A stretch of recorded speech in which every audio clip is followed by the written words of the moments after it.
Hi, love. I'm about to share with you an interview that I did with Susan Cox from Fiercely 50. She is a style guru and a style coach for women, as she says, from 45 till we check out. So she's got lots of great tips for women, really of any age, to bear in mind while we're dressing ourselves. And it's all born out of her personal experience and wish that women don't have to go through this stage of feeling invisible when we reach a certain age. So there's lots of brilliant tips packed in there. And we also talk about what it feels like to suddenly realize that you're 50-ish, which actually meeting Susan helped me realize, because I didn't think I was her demographic until I counted up my age. But the reason I'm hopping in here to make a little pre-video is that in the course of our conversation, I'm explaining how I feel sometimes and how I can address this feeling by changing my wardrobe. And the way that I describe how I feel is frankly wrong. I use the word fat as an emotional descriptor, which obviously it's not. But it kind of took me, hopefully one last time, of using fat in that way to realize how wrong it is. You can see in the video that there's alarm bells going off in my head, and I know it just something's out of alignment. And then I like Lulu right now, and I try to circle back and say, of course, it's perfectly okay if you're fat, which it is, but I couldn't quite, in the time and space of the interview, realize my own mistake and correct it in flow. So I sat with it, and I sat with a good friend afterwards and unpacked it, and she helped me to see that was it. It's using that word as a negative emotional descriptor when it's actually a descriptor of a body type or a substance. It's got nothing to do with emotions. The great thing about unlearning or seeing that when we're using inappropriate words to describe a situation is it affords us the opportunity to be more specific. So what I really meant was when I'm feeling discombobulated, when I'm feeling out of sorts with my own physical body, when I'm suffering physical symptoms of maybe PMS or bloating or just feeling tired or exhausted, when I'm feeling somehow like I've tapped into that great well of negative thoughts that I have on hand at any time, and I've been swimming around in it for a bit, and then my energy is really low. Now, all of those things are emotional feelings, and not one of them is covered by the word fat.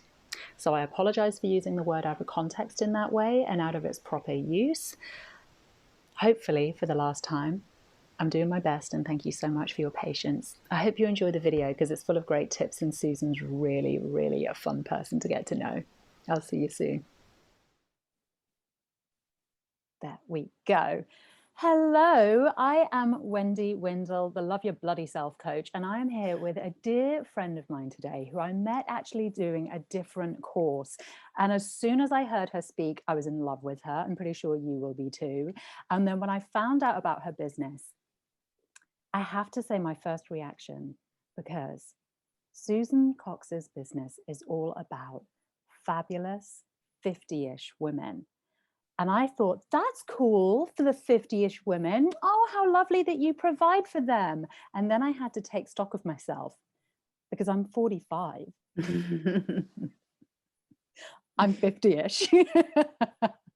So I made friends with Susan on the socials and got into her Facebook group, and I'm very glad I did. But Susan, how did all this get started? How did you end up with your fabulous business and Facebook group? Well, good morning, and thank you for letting me be here. It's very exciting. I started, I'm the confidence creator and founder of Fiercely 50-ish. And Fiercely 50-ish is for midlife, which I define as 45 and no longer breathing women who want to get visible with their style and confidence, because style and confidence are, I think, are one, although we don't start out that way. And how it started for me was I may have not embraced midlife when she started rapping at the door about a decade ago. In fact, I may have told people that my birthday was a different year than it was, because it just wasn't, it wasn't me. It was not going to happen. So I kind of was living in that land of denial for a while. And then it really launched probably about 5 years ago. I was living in another state with my husband in a job that I really enjoyed until the leadership changed. And I realized that he was under 40 and didn't acknowledge anyone that was over 40 is a breathing, wisdom giving person. And so I guess you would call it ageism, but I didn't want to go there. And that's exactly what it was. It became very toxic. I was not performing how I thought I should be. And then it really hit me after one.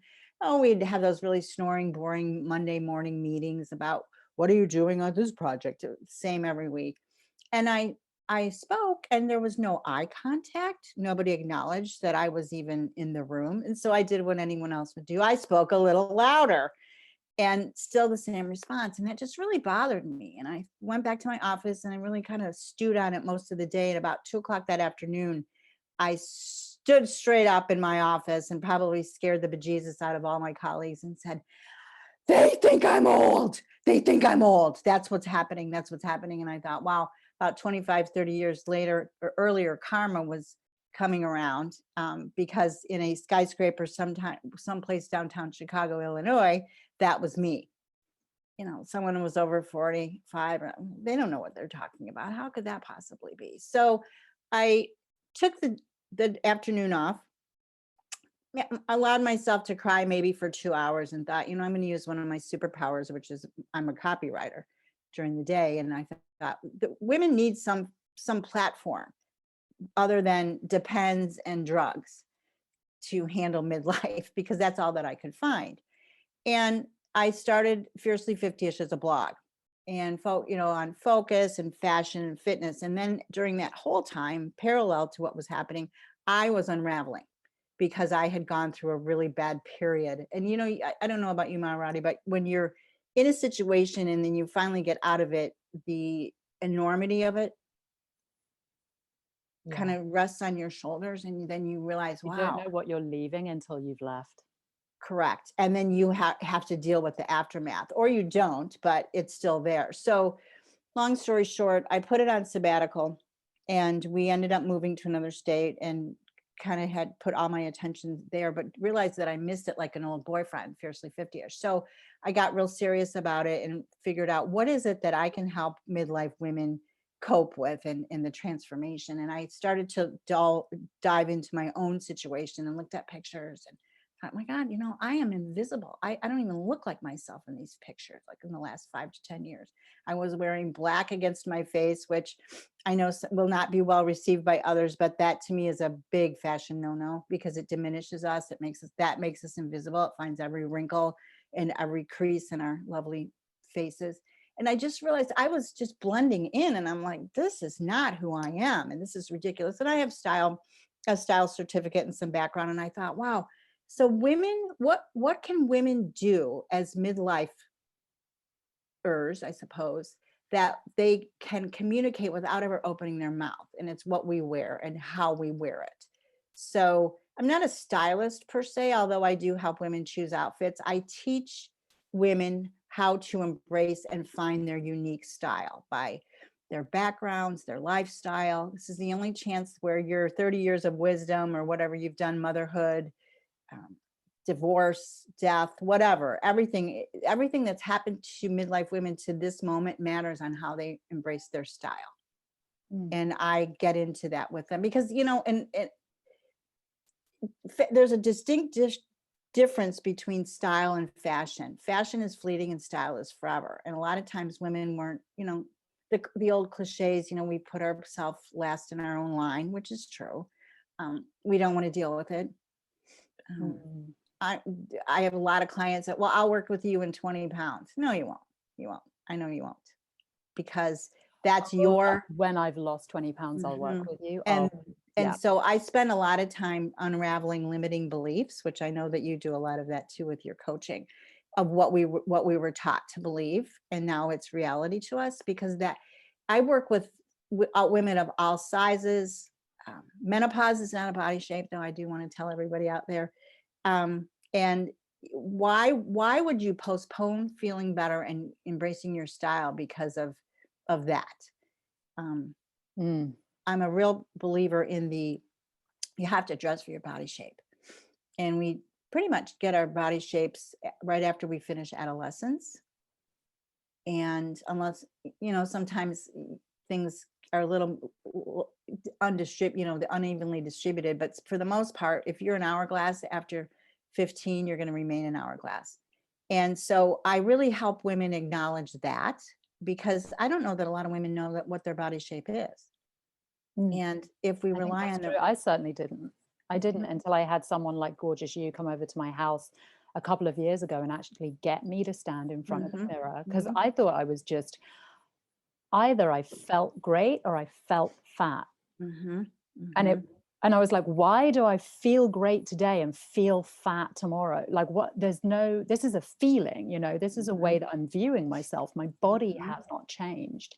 And Right. luckily I had an amazing woman come over and we did that, and she just said, this is your body shape, Yeah. this is how to dress. And Mhm. ever since she taught me how to dress for my body shape, I haven't felt fat, even though I've gained more weight, Right. because Right. I'm 'Cause dressing to mhm, suit the mm, shape. yes. And that is pretty much the transformation that happens with my clients, in that, they and a lot of it too is the fabric, just because it's the fabric, it's not you, it's the fabric Mhm. that you're picking.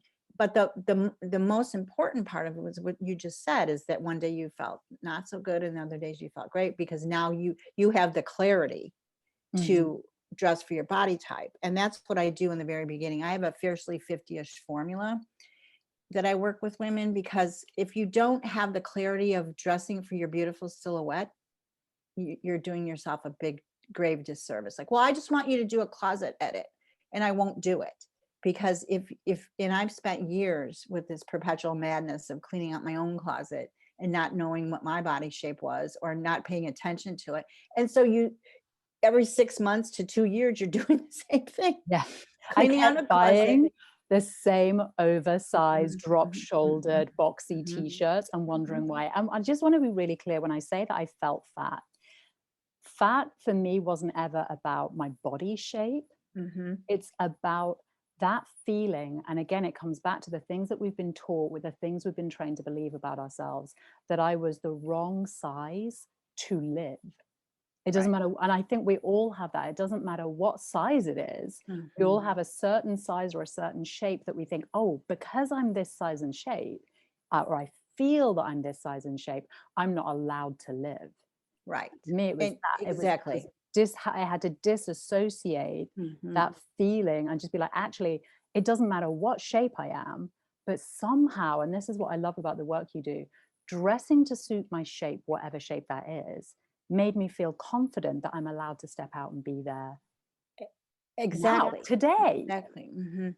Mhm. And midlife is the best time to do that, because we're not slaves to fashion. We're not, I think we're easing into a situation, or not, and that's what I help women do, but that we deserve to do this. Yeah. There's no reason. I mean, and it's so simple. Once I get you as a client to be able to do that, the transformation, it takes a while depending on where you are with your mindset. But once that opens up, that you embrace your body type, Yeah. it's just crazy. And then, of course, we go into other aspects about meeting your fashion persona. Do you want to have, are you a romantic? Are you classic? And there's so Mm. many great ways to be able to do that without what we were told, oh, I must buy everything this way. No, no, no, no, no.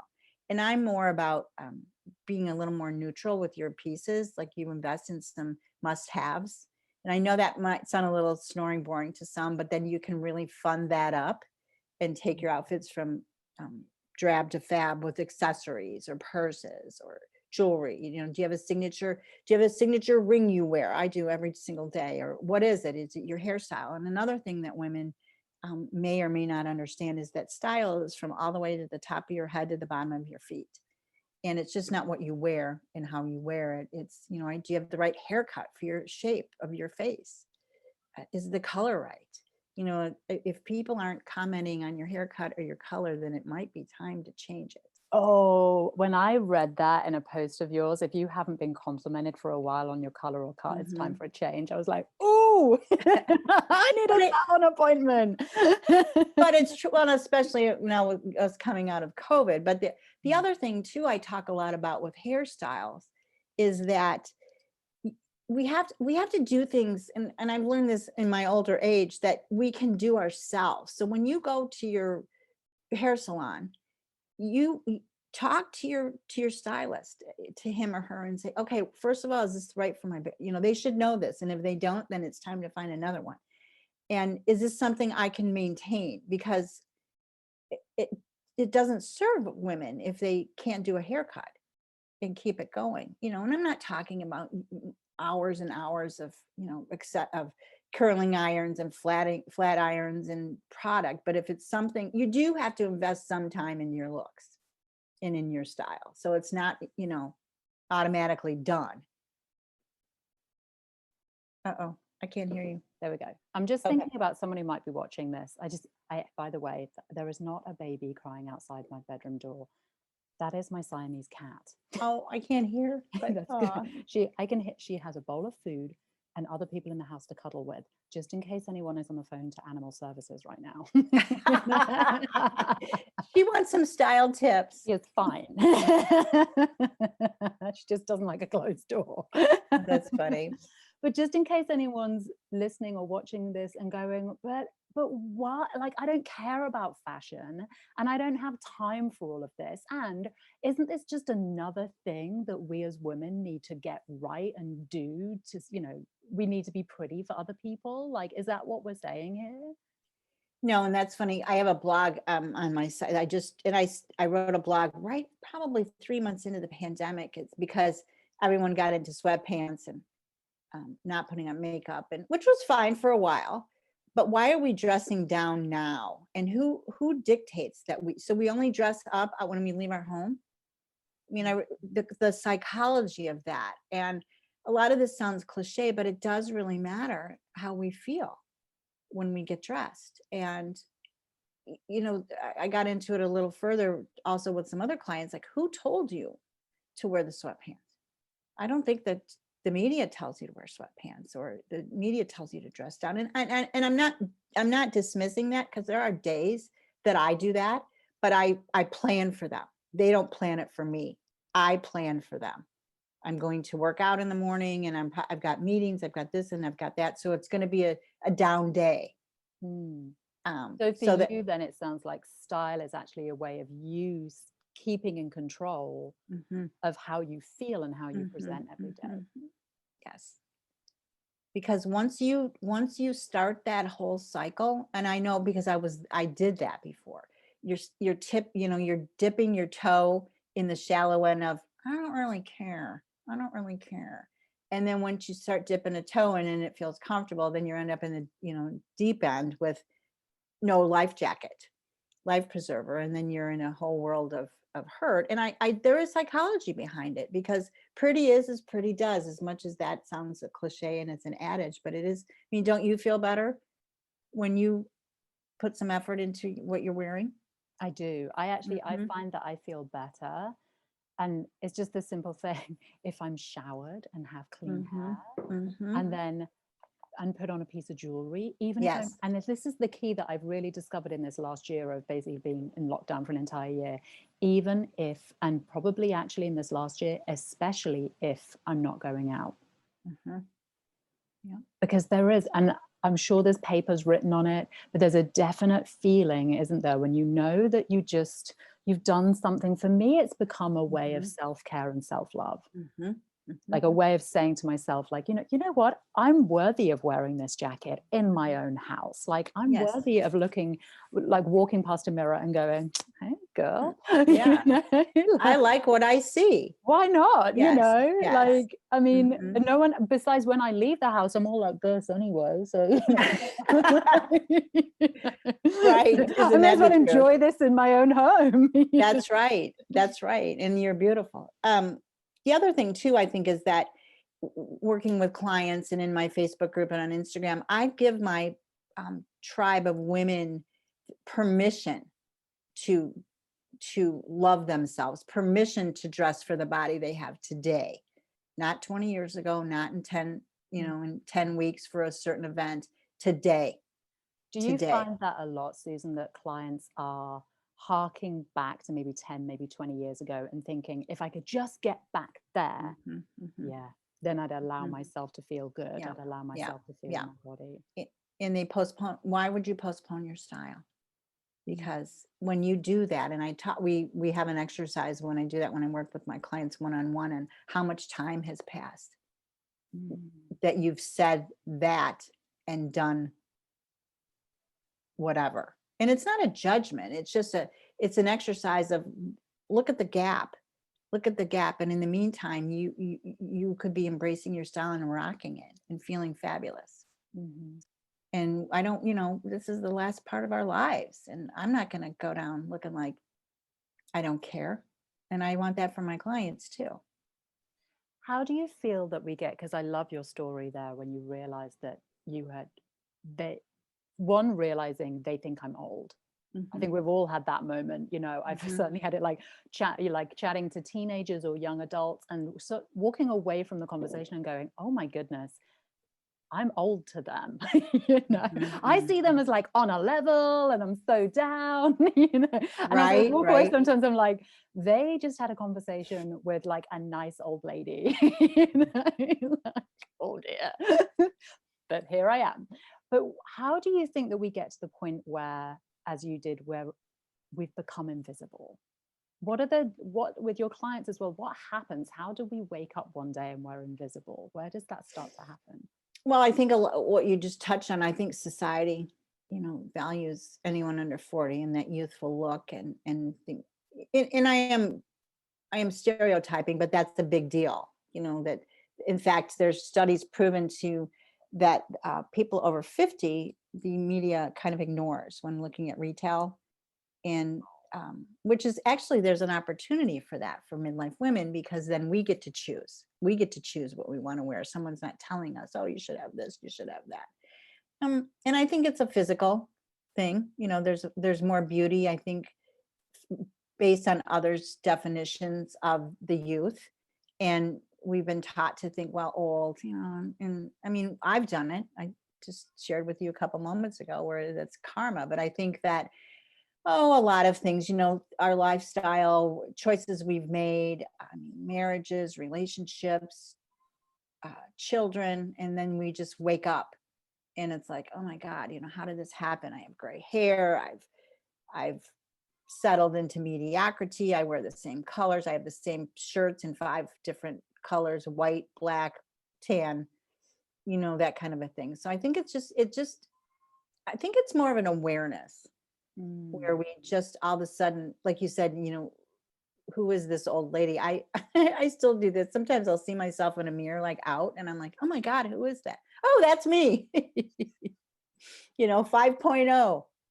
So I just think it creeps up, and I don't know that we acknowledge it all the time either. Just like I said, I was not, I was fibbing about the year I was born, and then, to me, now that I'm where I am, that was so silly, but it was part of the journey. It was part of the journey Mm. to get where I needed to, because it's not easy. It's not easy. I mean, there's some days where my breath is taken away. I'm like, I'm how old?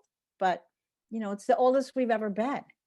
It's the oldest we've ever been. And it's I an love that. event in our life where, remember talking about adolescence and having your period? Nobody knew about it, but we went through it. The same thing with, turning 21 or 18 or having children or getting married. Nobody knew about it. You just did it and you got through it. And this is the same thing. I just think there's more pressure that we as women put on ourselves as well. Our boobs might be a little not as perky, but that's why I, in my top 10 must-haves for midlife women, the first one, and I'm going to give a secret here, is get a kick-ass bra. Mhm, Yes, I agree. I mhm, agree. mhm. I feel very fortunate that my mother took me to that tiny run by 2 old ladies that would size your bra by feeling you. Mhm, mhm. But it worked, and like, Yeah, like, and got me in proper bras yeah. from the first time I needed them. And Mhm. yeah, that's been something instilled into our family, and like, definitely you need a proper bra. Get those things in a It's proper bra. it's true, because when you don't, nothing else looks good. I don't care how old you are or what size you are. Yeah. You have to have the Nobody needs girls 4 up. boobs. Nobody needs 4 boobs. Agreed. You know? Agreed. So if you could ban one item of clothing from every woman's wardrobe, what would it be? Just one. You can have more if you want. Here in the United States, they're called capris. The Trousers. crop top. Yeah. Tight cropped trousers. And do you know why? Because I can't even speak, it upsets me so much, right? Is that it hits most women, these cropped pants, at the most unflattering part of their calf, which is basically, if you think about it, like when we dress, it's all about proportions and creating length. I don't care if you're 4'3". I have clients that are that in, or if you're 6 foot. It's the illusion of column dressing, no matter what your shape is, but we want to create length. And when we wear things like sometimes shorts or the dreaded capris, cropped pants, it cuts us off. It doesn't matter what color they are. And then we pair it with a shoe that has no business being on our foot in that color or that style. And I call that the stumpification of a dressing, because it just, now, and hopefully your audience will start looking like I do too, in the fact that like, now you'll notice that more. But I encourage them, as I do my clients, to pull out some of their crop pants and put them on and see where it hits them. Because the hem will hit undoubtedly, either if they're tight, it will not look good or feel good, or if they're looser, then they just become kind of an unruly mess, but they still hit you at the wrong spot. So that's my biggest. I think the capri came from Audrey Hepburn, didn't it? Was she the only woman ever who looked good in a pair of capris? Well, I think it was a version of it, because I think those are more ankle pants if you go back and look. Right, actually. And I thought she had more cigarette pants, so they were longer. And she had a little bit of a slit in them. So, and our ankles are typically our most narrow part of our leg. So that's going to create the length. But yeah, if you go back, she may have worn it just a hair above the ankle, but not at the calf. And it's just those details. So anyway. And if you could zhuzh up every woman's wardrobe with one piece, what would you hand out? That's hard. One piece. I'm a big proponent of the white blouse or white t-shirt. I give my clients options too, because not everyone is, we're all individual, but there are some things. So something crisp and white, whether it's a t-shirt or a blouse, because those are timeless and they go with everything, and people look good. Every person that I have ever worked with looks fantastic in a white blouse or a white t-shirt of some sort that they can then start creating other outfits with and from. So it's that blank canvas then that you can build on. Yes. And I want to circle back to something that you said at the top, because I learned this when I had a stylist and colorist come to my house who held black up. They had these color swatches that are huge, and she held up this black swatch in front of my face, in front of the mirror, and I was appalled at what it did to me. But interestingly enough, I was wearing a black t-shirt the other day, just because my fiance is away, and I grabbed one of his t-shirts. And, bit gross to smell his smells. You missed him. I did, and I was chatting to a friend of mine on Zoom, and she said, "Oh, you look really good in black." And I thought, isn't that interesting? Because I know I don't. And I wonder if it's whatever the color represented to her. Yeah, maybe black means cool or something to her, and it was just like, oh yeah, black. Whereas I was like, badass. Yeah, I don't look good. I know I don't. Yeah. So what does black do to us? Why should we bin the black? Well, I'm okay with black on the bottom. I'm not okay with black against our face, because of the fact that, well, first of all, retail has, if you go into a store, that it's all black. It's all black clothes. And it just, and we think we look skinnier in it. We've been taught that it's elegant and it's badass, and it's a lot of those things, but not against our face. And as I said earlier, it diminishes us. It washes us out. I mean, I'm assuming from what your explanation was on the black that you didn't like how it looked. On your face, pallid. Yeah, pallid is color away. Pallid, puny, tired, and so a lot of my clients, I've had people hang up on me because they just can't bear to, and that's fine. They're not ready to work with me, but we can ease into it too. If you, and I had a little sliver in my closet of black, and then finally I don't even wear black workout clothes on the top, because I just feel that it's a it's a feeling and it's an image. And so if you wanted to start maybe easing into the no black on there's a couple of things you can wear, like a scarf of some sort, or get a statement necklace that works for you, that has some color in it, or even gold. The other thing that you can do is that, and I write a lot about this and talk to my clients, is define your own, you can define your new black. It can be navy, it can be hunter green, it can be eggplant. There's other colors that will serve the same purpose but work for your skin type. Mm-hmm. I love that. I love that too, because I think those richer colors, the navies, the eggplants, the hunter greens, I do think they work for us. And isn't ultimately that's what our clothes are supposed to do? They're supposed to work for us. Yes, you're supposed to love them and they will love you back.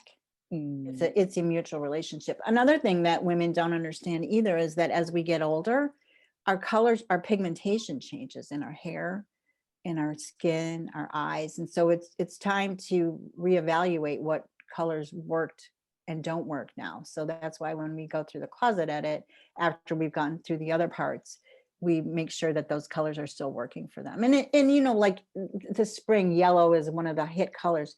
Yellow doesn't like me against here. But yellow can be fun with a pair of shoes, or yellow can be fun as a bracelet or a bag. So those things work as well. Again, back to the fashion versus the style. And what would you say is, because again, we're bringing it back here to the confidence, to that self-belief, that self-love. What would you say is the biggest shift that you notice in your clients? What are their tangible results from working with you? It just had a session with a client here locally, and she was giddy. She just couldn't believe that the clothes that she owned could work for her. We're just with a couple of, because of the body shape. And a lot of things, I work with women, we wear them differently. Like she had the traditional blouses with those ties that are sewn in, where you then make it into a librarian look, which is fine, but she didn't want that. So we took them and we wrapped them around her neck like a scarf. And she was like out of her mind. I go, look at this, you look amazing. And so the ability to clarity and the possibilities of, wow, a lot of the clothes that I already own can work for me. Oh, that's so great. Because we don't want to have to go out and buy an entire new wardrobe, and honestly as well, I wonder if maybe one of the biggest resistance points for you is, I don't have time, Susan. What would you say to someone that says, I don't have time? Well, then they're not ready. They're not ready. And that's an obstacle that they have to get in front of or around. I can't change that, but I'm here when they're ready. And it's interesting you say that, because what I hear underneath that, what you're saying, is it's not painful enough yet. Yeah. When we allow something to become painful enough, it becomes important enough, and then we'll change. Exactly. And right. And you can say as much as and often as you like, but until that resides as a pain point or something that they need to address that is possible, it's always possible to change and reinvent yourself. Tell me, what does self-love mean to you, and how does that look in your life? That's a great question. I feel first it's awareness and identification of that that it should be part of my life. And once you start practicing that and living that, it becomes your truth. And your shoulders get a little lower. They're not being, you're not wearing them as earrings, and you truly feel in your heart that you deserve this. It will then become confidence, your confidence. And as I tell my clients, it's their best accessory. Confidence is your best accessory. I love that. I love that. And what I love about that is often when I'm working with clients as well, I have there's some work that's inside out and some work that's outside in. And that's what I've discovered about the clothes and with following you, is that sometimes we just need to do the outside in work. You know, we need to, I don't feel like it, but I'm going to wear this shape that suits me better. I'm going to wear this color that I know. Because interesting, like going back to the way other people perceive us as whether we're invisible or not. And what you said about you get to tell the world who you are without opening your mouth. If your outfit is doing that work for you, the way that you're approached, the way that you're viewed, even the energy you will pick up coming towards you, walking down the street, is so different. But then I found that inner work then catches up. Exactly. They're aligned. They're aligned. A lot of times when I work with clients, they'll say, well, I want to look like her. Well, we look into that and say, okay, that's great. But if you're looking to look like her as a body shape, there's two different, your body shape is not that. However, what are you drawn to looking like her? What does that really mean? Is it her confidence? Is it her effortless, polished look? Because we can certainly make that happen, just like you said, from the outside in or the inside out. But when it's all working, no matter what it is, it could be clothes, it could be relationships, it's meant to be because it's where you're supposed to be. Wow. It's been so exciting talking to you. I'm sure people are just looking in their wardrobes now, picking out the crop pants and the black and going, okay, maybe I'll treat myself to a scarf. You know? Yes. Well, yeah, have them call me. I do a lot. Most of my work is virtual. Well, fantastic. How can people get in touch with you? They can visit my website, which is www.fiercely, FIERCELY50ISH.com. I know it's not easy. I will put a link. I'll put a link. You can. Fiercely 50-ish. My teeth Yes. now. Yes. That ish is because the 45 and no longer breathing. You can join my Facebook group, which Maharani's part of that. The fiercely, what is it called? I don't. Okay, I'll put a link this morning. Okay. Or you can email me at susan@fiercely50ish.com. Or DM me in Facebook, and I'm also on Instagram at fiercely50ish. I have to say, Susan is everywhere. She's on the Instagram, all over Facebook. She's got a website, a blog, email. She's very easy to find, but I will put links around. And I would definitely say get into the Facebook group, because Susan has got a ton of free guides that you can very easily access via the Facebook group. And if you're wondering, you know, what do I wear this season, or I just need some inspiration for this month, or what jeans would suit me without getting shouted at by Gen Z. That's right. I have a freebie on the guide for the jeans, which is pretty comprehensive. Cool. It's been so great talking to you more and discovering even more about that intersection between confidence, self-love, how we feel, and how we allow that to show on the outside. Absolutely. Well, thank you so much. This has been delightful. You're welcome. Thank you.